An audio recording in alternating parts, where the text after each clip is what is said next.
Si vous venez d'effectuer une greffe de cheveux, vous avez probablement une myriade de questions concernant ce que vous devriez et ne devriez pas faire pendant votre convalescence. L'une des questions les plus fréquentes après l'opération est généralement liée au port du couvre-chef. Que vous souhaitiez reprendre le vélo ou profiter du temps printanier sur votre moto, il est compréhensible que vous vouliez savoir quand est-il sûr de porter à nouveau un casque. Bonjour, je suis Alexander de la clinique capillaire Air Palace. En tant que coordinateur, j'ai accompagné le traitement de plus de 1500 patients au cours des 5 dernières années.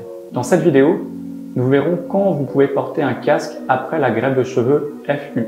Après l'intervention, il est essentiel de prendre soin des cheveux nouvellement transplantés pour assurer leur croissance. Le port du casque est une préoccupation courante pour les personnes qui ont subi la procédure, en particulier celles qui pratiquent des activités telles que le vélo, la moto ou les sports de contact. Tout d'abord, il est toujours préférable de consulter votre chirurgien avant de porter un casque. Il saura à quelle étape du processus de guérison vous vous trouvez et vous fournira des conseils personnalisés.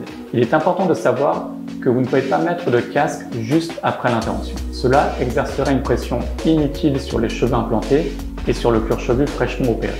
En général, vous pouvez commencer à porter des casques, des chapeaux et d'autres types de couvre-chef entre la 4e et 5e semaine. Vos greffons devraient s'ancrer dans le cuir chevelu d'ici la fin de la 2e semaine, donc à ce stade, ils sont moins susceptibles d'être endommagés et il est peu probable qu'ils tombent à la suite d'un traumatisme mineur ou d'une friction. Cependant, chacun récupère à un rythme différent.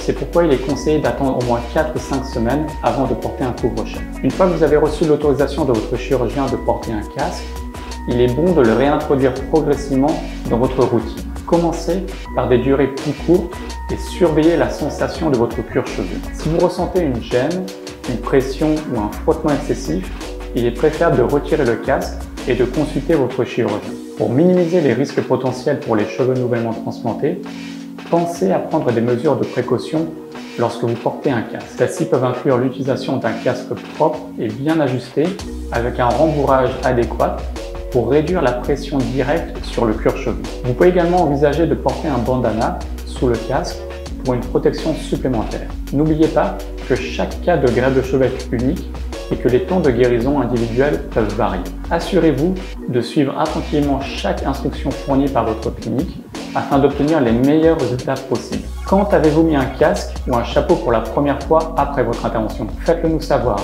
dans les commentaires ci-dessous. Et si vous avez aimé cette vidéo, abonnez-vous à notre chaîne. Nous publions de nouvelles vidéos chaque semaine afin que vous puissiez jeter un œil aux histoires de réussite et en savoir plus sur les méthodes de restauration capillaire qui peuvent vous aider à surmonter la perte de cheveux une fois pour toutes. Merci d'avoir regardé.